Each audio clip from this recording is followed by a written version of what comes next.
À quoi sert l'anxiété?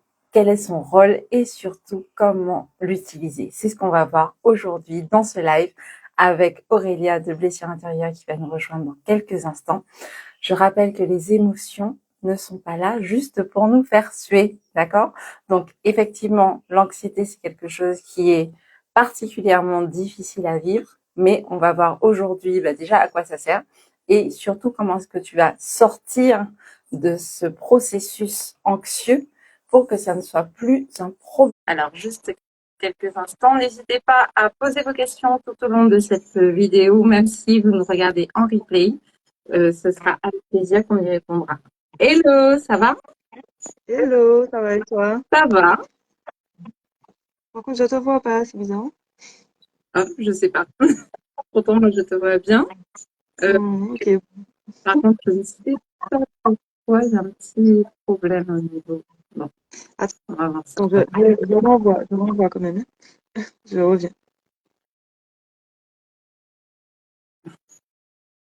Et tout le monde, posez vos questions. Déjà, qu'est-ce que c'est pour vous que l'anxiété? Comment est-ce que ça se manifeste chez vous? On peut déjà commencer à en discuter en attendant qu'Aurélia revienne. Merci d'être avec nous aujourd'hui. Hop.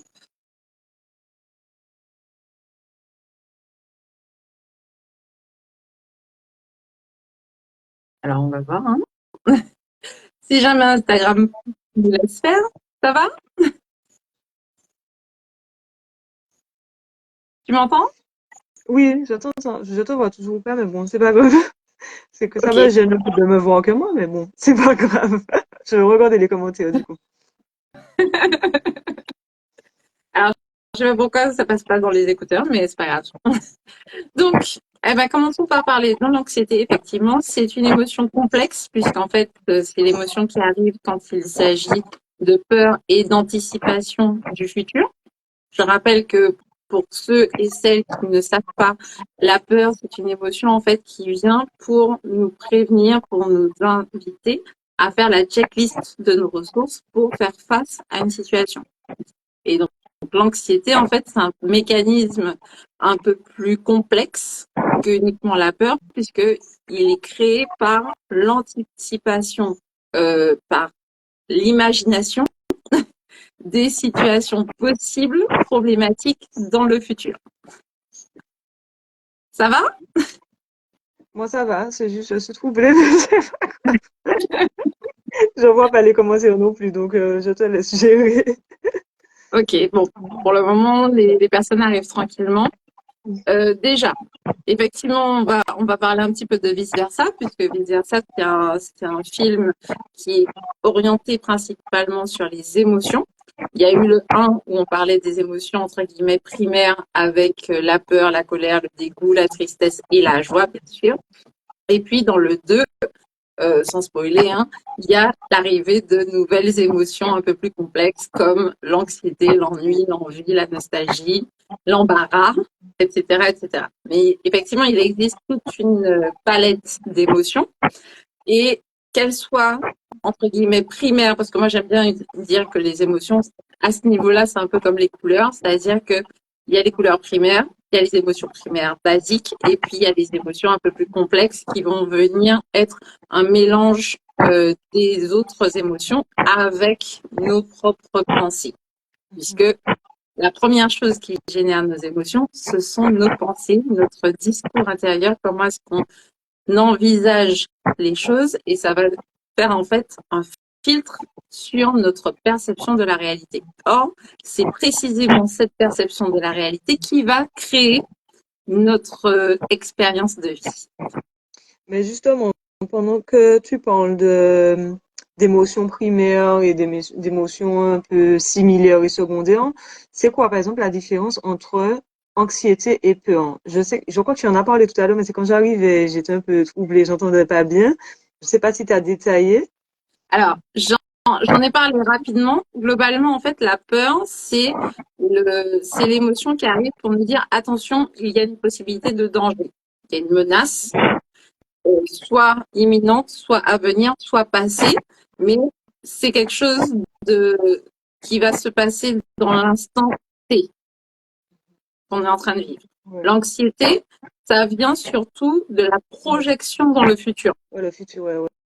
Ok. D'accord? Et c'est bien souvent lié à une imagination, une inquiétude, une probabilité que tel ou tel événement se produise. Donc, en fait, on va anticiper les choses. Quand on ressent de l'anxiété, en fait, on va anticiper les scénarios un peu catastrophes pour les éviter, justement. Le Et problème avec ça, oui, vas-y. non, j'allais dire l'angoisse, c'est un symptôme du coup de l'anxiété. C'est pas une L'angoisse, émotion. On va dire. l'angoisse, c'est aussi considéré comme une émotion, c'est un peu comme de la peur. Mhm. Mais en fait, l'anxiété, la différence principale, selon moi, entre l'angoisse et l'anxiété, c'est qu'en fait, l'anxiété, ça va vraiment perdurer et ça va être en mode ah oui, mais si jamais je fais ça, il va se passer ça, et il va se passer ça, et il va se passer ça, et il va se passer ça. Alors que l'angoisse, c'est plutôt dans le spectre de la peur. Mais en fait, j'angoisse que telle chose bien spécifique risque de se produire. Et ça va se manifester physiquement de toute façon, puisqu'en général, quand on parle de crise d'angoisse, il y a une suffocation, il y a la sensation, par exemple, d'avoir un trou au niveau du plexus solaire, il y a le côté, en fait, je sais pas, il y a une espèce d'oppression, en fait, de pas réussir à survivre à la situation. Mhm. C'est Donc, pour c'est un ça. peu comme si tu as de Non, la vas-y. peur, mais plus au niveau un peu plus élevé, sans arriver au stade de la phobie. Mhm. C'est pour ça qu'on parle, quand on dit les types d'attachement, qu'on parle d'attachement anxieux, puisqu'on commence à se poser des questions et on devient un peu comme dans vice versa, un peu surexcité, un peu foufou, à se dire, ah, il va me tromper, ah, mais s'il m'envoie pas de message là, c'est qu'il est en train de faire quelque chose avec une fille. C'est ça, en fait, l'attachement anxieux, je suppose, en fait, quand Oui, on relie à la définition d'anxiété. Donc, c'est par rapport au exactement futur, ça. on se pose des questions et on se fait tout un tas de scénarios alors qu'il n'y a pas de lieu d'être des fois. Non, bien souvent, en fait, il y a pas de raison. Enfin, il peut y avoir des raisons. Mais en fait, la première chose, c'est surtout la façon dont nous, on vit la situation. Parce Mhm. que, en fait, on fait des projections sur des éventualités. Et là, on va commencer déjà à parler des accords Toltec. Hein, ne pas faire de suppositions. Ça, c'est la première chose qu'il est important de prendre en considération dans ce cadre-là. Parce qu'en fait, quand on fait une supposition, ce n'est que nous, ce n'est que notre esprit qu'on projette vers une situation, une réalité possible. Mhm. Donc, effectivement, oui, il y a l'option se faire tromper, oui, il y a l'option accident, oui, il y a l'option, en fait, il a oublié, il ou elle d'ailleurs, hein, parce que ça marche aussi dans l'autre sens. Mais il y a plusieurs options à ce niveau-là, mais tout dépend de la façon dont nous, on vit les choses. Parce que, encore une fois, en fait, l'émotion va être générée à partir de nos propres pensées. Mhm. Parce que ce sont nos pensées, en fait, qui créent le prisme de la réalité. Il peut se passer, il pleut. Il pleut, c'est un fait. Ah mon Dieu, mais il pleut, comment je vais faire parce que je sors de chez le coiffeur. Ah mais ou ma voiture a les pneus encore un peu lisses et puis il faut que j'aille changer ça. Il risque. Voilà. L'idée, c'est qu'il pleut. Il peut y avoir des personnes qui vont penser comme ça, du fait qu'il pleuve. Ah, il y a la BAC à bientôt. Ah, mais comment, mais il me faut un parapluie. Bref, voilà. Et puis, il y a des personnes qui vont se dire, ah, il pleut, c'est chouette, parce que du coup, mes plantes vont avoir de l'eau, il va faire moins chaud, la brume de sable va tomber. Bref, à chaque fois, il y a la possibilité de voir un bon côté, entre guillemets, et un mauvais côté d'une situation. Mhm. OK? Donc, revenir au fait que ce sont nos pensées qui créent nos propres émotions, c'est important. Dans vice-versa, notamment, pour ceux qui ne l'ont pas encore vu, ça se passe dans la tête d'une enfant. Le 2, elle a grandi, donc on est au stade adulte, enfin ado, pas adulte, ado, mais on est quand même dans la tête de Riley. au-delà de ce qui se passe autour. Parce que nous, si jamais on était en spectateur extérieur de la situation, on verrait les choses complètement différemment. Ouais. Surtout, Et d'ailleurs, oui, non, j'ai dit surtout en tant qu'adulte. oui. On n'aura pas Et les puis mêmes. d'ailleurs, bien souvent à la fin, on nous fait voir un petit peu ce que les parents pensent et comment est-ce que ça passe à travers le prisme de leurs émotions. D'accord? Donc à chaque fois, en fait, ça va dépendre de notre propre point de vue. Ça, c'est important pour commencer. L'anxiété, donc, comme je disais tout à l'heure, elle ne sert pas juste à nous faire suer. D'accord? Les émotions ne sont pas là juste pour nous faire suer, même quand elles sont désagréables. Elles sont là pour nous apporter des informations ou pour nous apporter de l'énergie pour bouger. Donc, effectivement, le principe de l'anxiété, c'est qu'on va être sous tension. Sous tension, ça veut dire prêt à passer à l'action. On est en train de se on est en train de se projeter vers l'avant, on est en train d'envisager les différents scénarios possibles pour être prêt. Mais prêt à quoi? Prêt au pire. Dans le cadre de l'anxiété, en général, on se dit, ah ben tiens, je vais être prêt dans le pire des cas. Si jamais il se passe ça, je saurais faire. Et comme je pars du résultat catastrophique, je vais remonter la chaîne des événements. Si jamais dans 2 semaines, il m'arrive tel truc, ben, qu'est-ce que j'ai fait entre-temps pour arriver jusque-là? Et je vais essayer de louvoyer à me dire, ah ben tiens, pour éviter que ça m'arrive, je vais faire autre chose. Pour éviter que ça m'arrive, je vais mettre en place telle action. Et le problème avec ça, c'est qu'en fait, on focalise notre attention sur le pire et sur le négatif. Or, quand on envoie une invitation focalisée sur ce sur quoi on focalise notre attention, et ben c'est la plupart du temps ce qui risque majoritairement de se produire. Et là, même si on est prêt, parce qu'on se dit ah ouais, mais tu vois, j'avais prévu ça, j'avais fait des réserves d'eau comme ça, même s'ils ont coupé l'eau, c'est pas grave. J'ai un truc à gaz et un truc à électricité comme ça. Si on prend l'électricité sur moi, je peux continuer à fonctionner. Sauf qu'en fait, on peut pas passer son temps à fonctionner comme ça. L'anxiété s'est développée.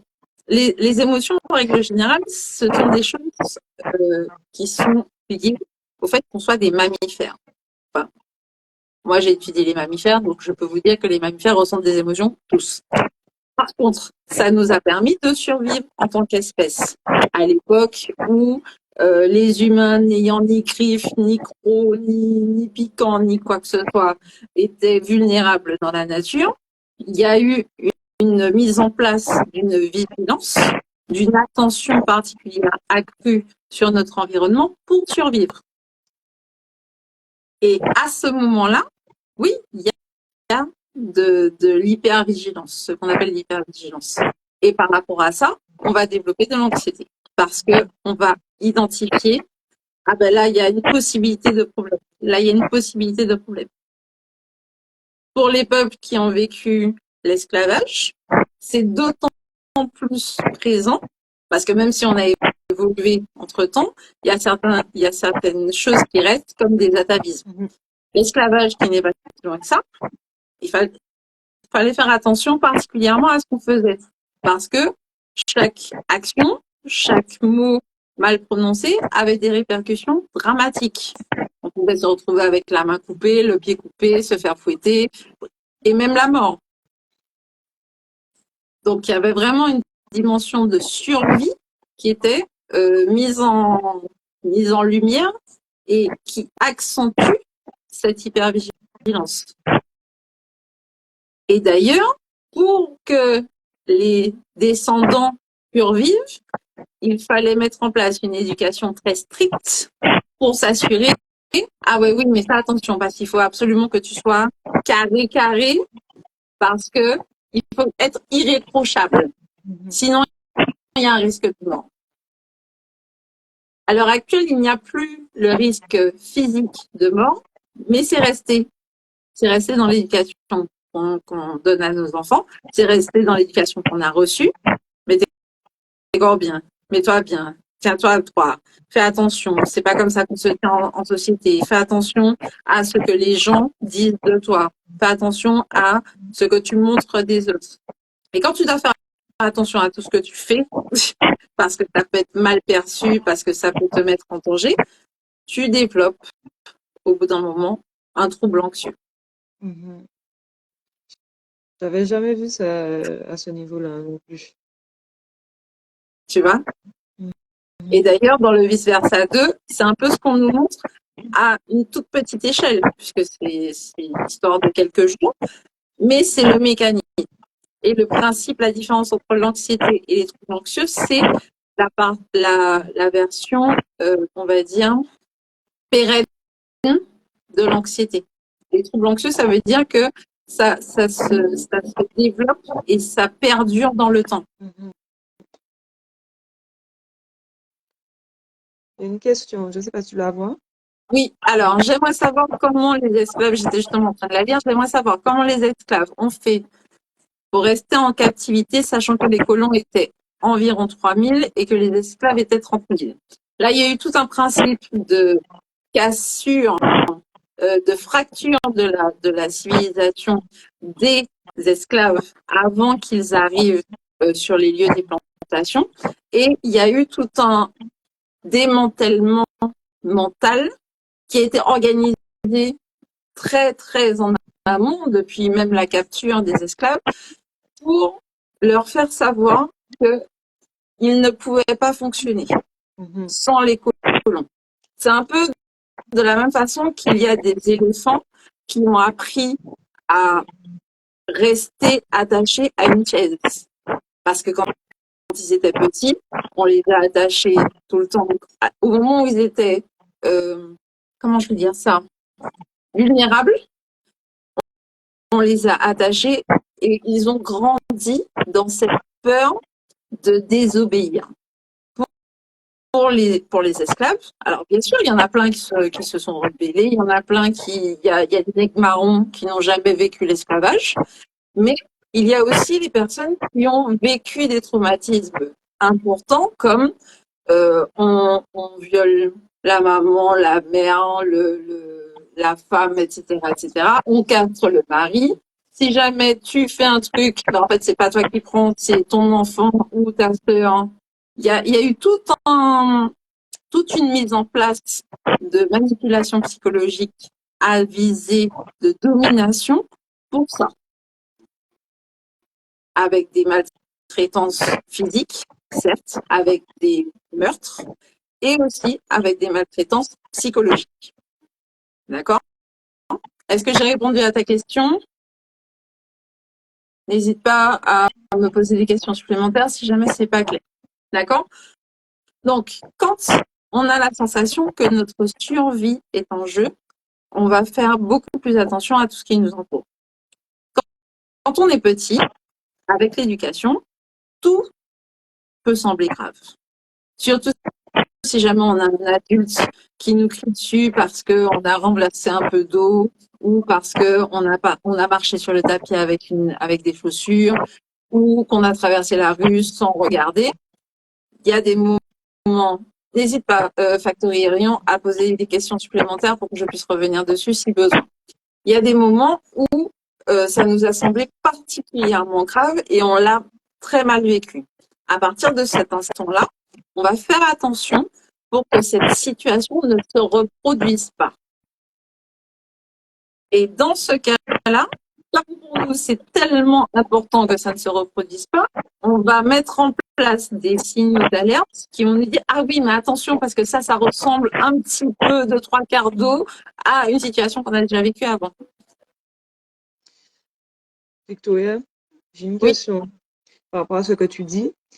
Euh, Pourquoi dans vice-versa, on fait apparaître l'anxiété au stade pré-ado et pas depuis plus jeune? Est-ce que justement, c'est ce que tu es en train de dire, que quand on est enfant, on a des choses, enfin des événements qui se passent dans nos têtes, enfin dans nos têtes qui se passent, et du coup on les garde dans notre inconscient, et que justement ils ressentent à partir d'un certain âge, ou bien je me trompe complètement en fait. Alors en fait, ça dépend du développement du cortex. Je suis pas encore hyper calée là-dessus, mais globalement, c'est ça, c'est le développement du cortex. Quand on est enfant, au moins jusqu'à 5 ans, on est mono-émotion. C'est-à-dire qu'il y a une émotion à la fois qui prédomine. On peut ressentir de la colère, on peut ressentir de la joie, mais on va pas ressentir de la joie et de la colère en même temps. Parce que le cerveau de l'enfant n'est pas suffisamment développé pour qu'il y ait tout ça de connexion qui se passe en même temps, surtout au niveau de la gestion des émotions. Sachant que la gestion des émotions est principalement faite au niveau de l'amygdale, qui est au niveau du cerveau reptilien. OK ? L'idée, c'est que, en fait, plus on grandit, plus on développe des connexions neuronales et plus il y a des liens qui se font entre les différentes parties de nous et de notre vie. Quand on arrive à la préadolescence, effectivement, on a de plus en plus de connexions neuronales, on a de plus en plus, on a des réactions hormonales aussi qui sont différentes. Et en plus, on a appris plein de choses, puisque entre 0 et 7 ans, on a appris la base de notre éducation, ce qui est OK, ce qui n'est pas OK. On a vécu les premiers chagrins, on a vécu aussi les premières déceptions. Et donc, on a une banque de données qui est différente que quand on a 5 ans, par exemple. Et d'ailleurs, le principe des croyances, affirmations qu'on considère comme étant vraies, va venir du fait que justement, on a associé les pensées aux émotions, les événements aux émotions. J'ai eu telle expérience, je me suis souvenue de cette expérience avec telle émotion, et en fait, je vais considérer que cette réalité-là, c'est ma réalité, c'est ma vérité. Et C'est pour ça d'ailleurs, dans, dans dans vice-versa. l'histoire dans l'histoire de Riley, on voit en fait qu'il y a une mise en place du système de croyance Et en fonction de ce que ses parents lui ont dit. Vas-y, dis-moi. quand les croyances étaient plutôt négatives, c'est là que l'anxiété était plus forte en fait. Disons que quand les croyances sont négatives, on va être davantage vigilante justement pour éviter de mal faire. Parce qu'il faut savoir une chose, c'est que les personnes qui sont anxieuses, la plupart du temps, ce sont des personnes qui veulent justement faire mieux, faire bien, éviter que le pire, ce qu'elles ont déjà vécu, qu'elles ont considéré comme étant catastrophique, ne se reproduise pas. Et est-ce que ça joue aussi par rapport à l'estime qu'on a de soi, la confiance en soi aussi? Plus moins on a de l'estime de soi, moins on a confiance en soi et plus l'anxiété prend le dessus. Alors, c'est plutôt l'inverse. C'est plus on a de l'anxiété, plus il y a des choses sur lesquelles on va faire attention, on va concentrer notre attention à nous dire, ah oui, mais il faudrait que ça soit bien droit comme ceci, comme cela. Plus on a des risques de baisser notre estime de soi et notre confiance en soi. Pourquoi? Parce qu'en fait, la confiance en soi, c'est la capacité, le fait de savoir que notre action va donner un résultat précis. Or, il y a des choses qui sont, que j'ai tendance à appeler hors de notre cercle d'influence. C'est-à-dire que là, par exemple, je suis assise face à la caméra, je face à vous, et donc mon cercle d'influence va se limiter à la longueur de mes bras. Si jamais je regarde l'oiseau qui est là-bas et que je fais des gestes, mais je ne peux pas l'attraper, alors que mon attention est concentrée sur agir sur l'oiseau, alors que je ne peux pas me lever, ça va impacter ma confiance en moi. Je grossis un peu le trait, mais c'est ça, c'est de ça qu'il s'agit. Ça va impacter ma confiance en moi parce que mes actions n'auront pas le résultat escompté. Et quand on est dans le principe de l'angoisse, de l'anxiété, et qu'on va vraiment je sais pas comment dire ça, dans l'extrême de la situation, en fait, petit à petit, au début, on va se concentrer sur ce qui est à notre portée, et puis, plus on va imaginer les scénarios, plus on va envisager les choses lointaines, et plus ça sera de l'ordre du cercle de préoccupation, c'est-à-dire les événements et les choses sur lesquelles on n'a pas d'emprise. Parce que, par exemple, je ne peux pas agir sur ce que tu penses. Même si j'ai envie, etc., etc., il n'y a que toi qui vas pouvoir décider si ce que je dis a un impact sur toi ou pas. Donc, si jamais je me concentre sur ça et que je vois que quand je parle, ça n'a pas d'impact sur toi, ça risque d'impacter ma confiance en moi parce que mes actions n'auront pas le résultat escompté. Tu vois? Et dans le cas, pour revenir à l'attachement anxieux, par exemple, Oui. dans le cas, quelqu'un qui commence à se poser plein de questions sur le futur, par exemple, il ne me répond pas, ça veut dire qu'il doit être avec une fille, ça veut dire qu'il me trompe, ça veut dire qu'il ne m'aime plus, et il n'a pas compris que j'ai besoin de recevoir un message, blablabla. Est-ce que ça, justement, alors je parle de ça parce que c'est ça qui me parle le plus par rapport à vice-versa, comme elle est préado, ça me parle moins. Euh, Est-ce que justement, c'est pas le fait de, si la personne n'a pas confiance en elle, qui joue un peu comme la jalousie, quoi. Si on n'a pas confiance en soi, ben on n'a pas besoin. Si on a confiance en soi, on n'a pas besoin de se poser toute cette question parce qu'on sait que non, il nous aime, il doit être occupé. Ça veut pas dire qu'il est avec d'autres femmes, etc. Donc j'ai un peu de mal à voir si ça diminue notre confiance en soi et notre estime de soi. Du coup, ça veut dire qu'il faut traiter le problème par l'anxiété en premier, du coup. Vaut mieux d'abord, en fait, il faut toujours revenir aux pensées qu'on nourrit sur la situation. Dans tous les cas, c'est important de revenir aux pensées qu'on nourrit.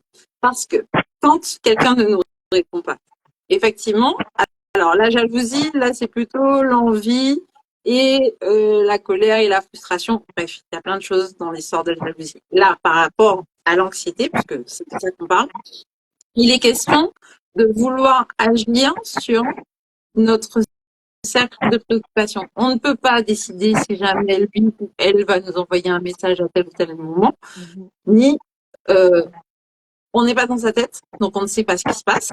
Donc effectivement, on peut faire tout un tas de suppositions. Je rappelle à Toltec, ne faites pas de suppositions. Et d'autre part, l'autre personne n'est pas non plus dans notre tête. Parce qu'il faut savoir aussi que ça arrive en fait. Ça nous arrive aussi à nous de ne pas avoir notre téléphone sous les mains si jamais on a les mains occupées, ou qu'on est sous la douche, ou qu'on est en train de faire un shampoing. Bref. Donc, il arrive en fait qu'on nous-mêmes on soit pas joignable, et c'est pas pour autant qu'on est forcément en train de s'envoyer en l'air avec quelqu'un d'autre, ou qu'on est en train de prévoir combien de plans machiavéliques pour faire du mal à l'autre en fait. D'accord? Donc, dans ce cadre-là, précisément, se rappeler que l'autre personne est un individu à part entière. Que quand on n'est pas collé en check coco, chacun est en train de faire sa vie. Et faire sa vie, ce n'est pas forcément aller voir ailleurs. Ça, c'est un fait. On peut être en train de travailler, on peut être en train de jouer à la console, on peut être en train de regarder Netflix, on peut être en train de faire du sport, on peut être en train de prendre un bain de mer. Bref, on peut être en train de faire les courses et puis d'avoir des paquets dans tous les sens et puis de pas même savoir où est-ce qu'on a mis son téléphone. Il y a toutes sortes de raisons de ne pas avoir son téléphone collé dans les mains, en fait. Ça, c'est une première chose. On peut être en train de dormir aussi. Donc, ça, c'est une première chose. Deuxième chose, laisser l'espace. Parce qu'en fait, quand on se dit, oui, mais il est en train de se faire ça, ça veut dire quoi? Ça veut dire qu'en fait, on est en train de nourrir des pensées. Ah oui, ben, je suis une femme trompée. Et si jamais je suis une femme trompée, eh ben, je suis quelqu'un de sale. Et je suis quelqu'un qu'on va mépriser parce que je méprise peut-être aussi les filles qui se sont fait tromper et qui restent avec leur gars. Bref, en fait, c'est toujours le système de croyance. Quelles sont les pensées que j'entretiens vis-à-vis de cette situation? Parce qu'il existe des couples libres, parce qu'il existe toutes sortes de relations, parce qu'il existe des personnes qui se fréquentent sans être en couple. Bref, il y a pléthore de situations.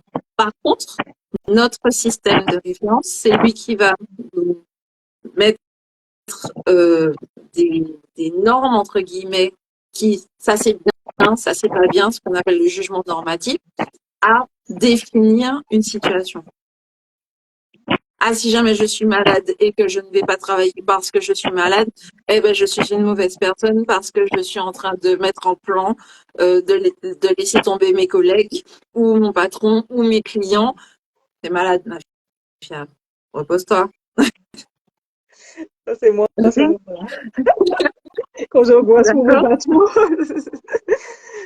Non, mais bon, tu vois, l'idée, c'est ça, c'est qu'en fait, même dans la situation où on est au plus mal, on peut être en train de culpabiliser, à se dire, ah oui, mais en fait, d'un point de vue extérieur, ça pourrait être perçu comme ceci ou comme cela.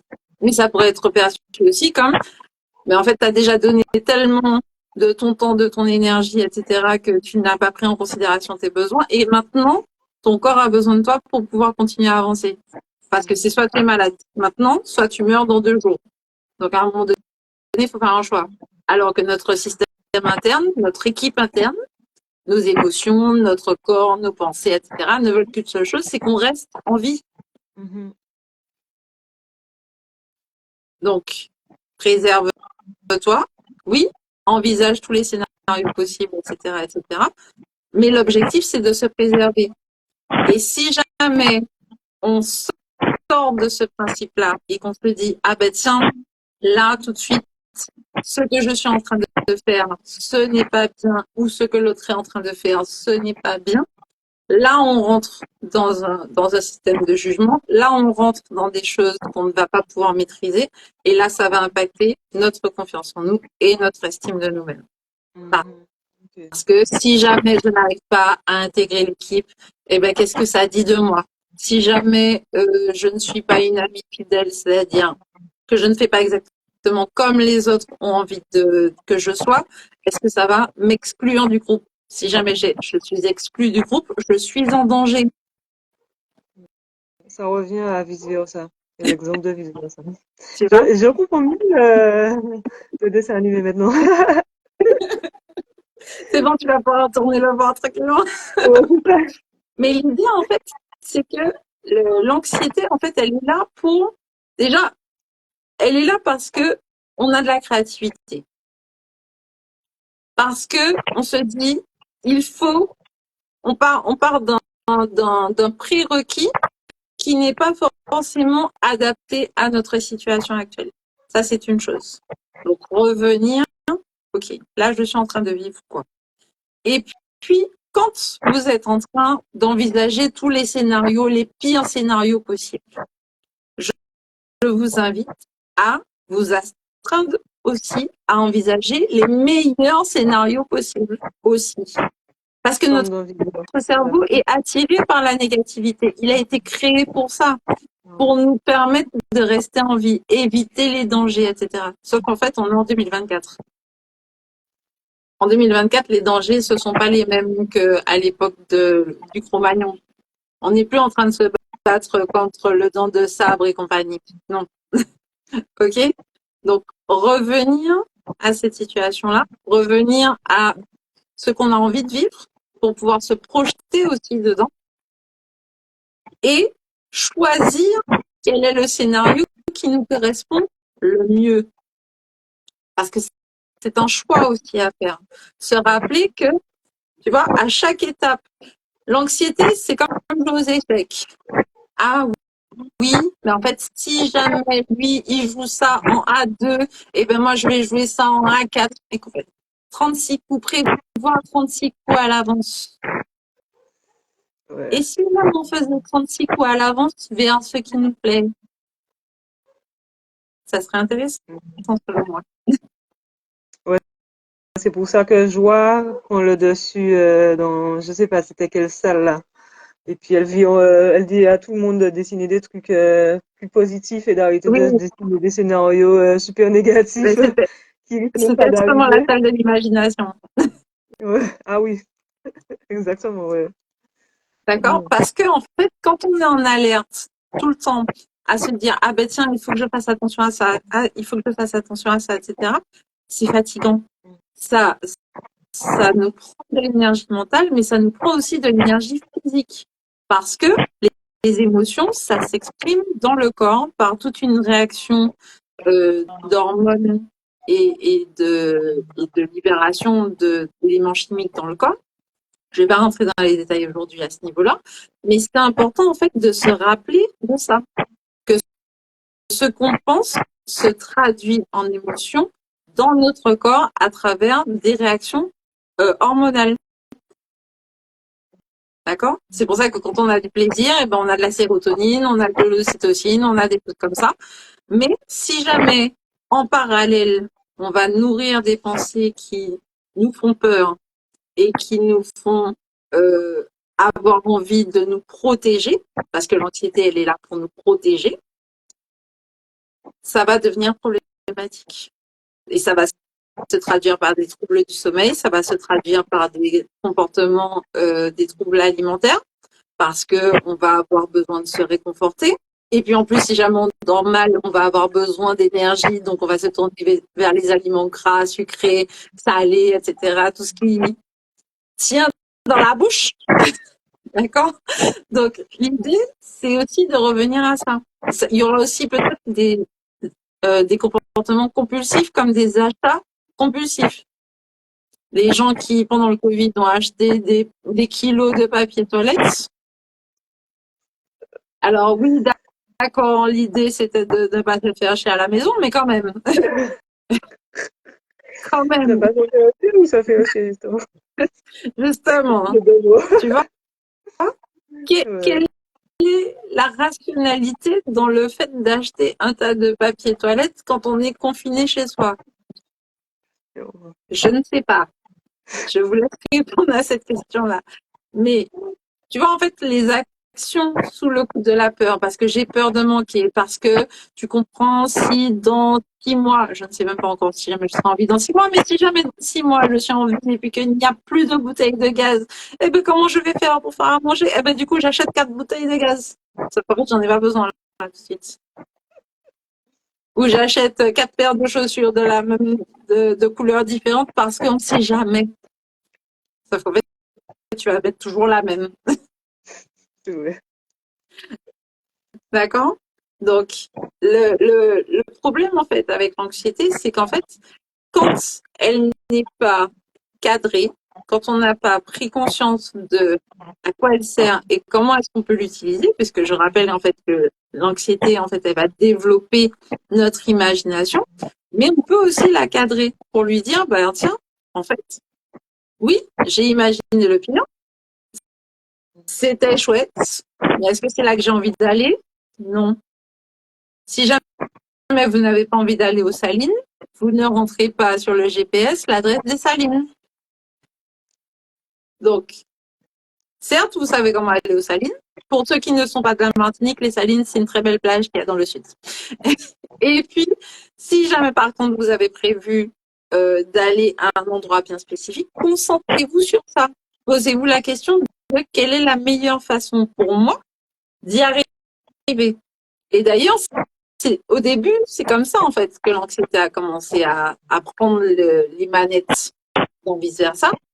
C'est Ah, parce ok. que l'objectif de Riley, c'était d'être intégré dans l'équipe Dans l'équipe. de je sais plus qui, mais dans l'équipe de hockey. Et donc l'idée, c'était d'observer quels sont les meilleurs moyens de ne pas rentrer dans l'équipe et de les éviter. Parce que l'objectif, c'est de rentrer dans l'équipe. Donc, quel est le meilleur moyen de rentrer dans l'équipe? Mhm. Et concentrons-nous sur ça. Et puis, petit à petit, on va rajouter des détails, rentrer dans l'équipe, rentrer dans ce boulot-là.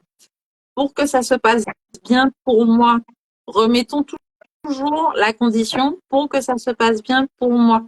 Parce que pareil, si jamais vous voulez plein d'argent, mais que ça signifie la mort de tous vos proches, je ne suis pas sûre que ça soit quelque chose qui vous intéresse.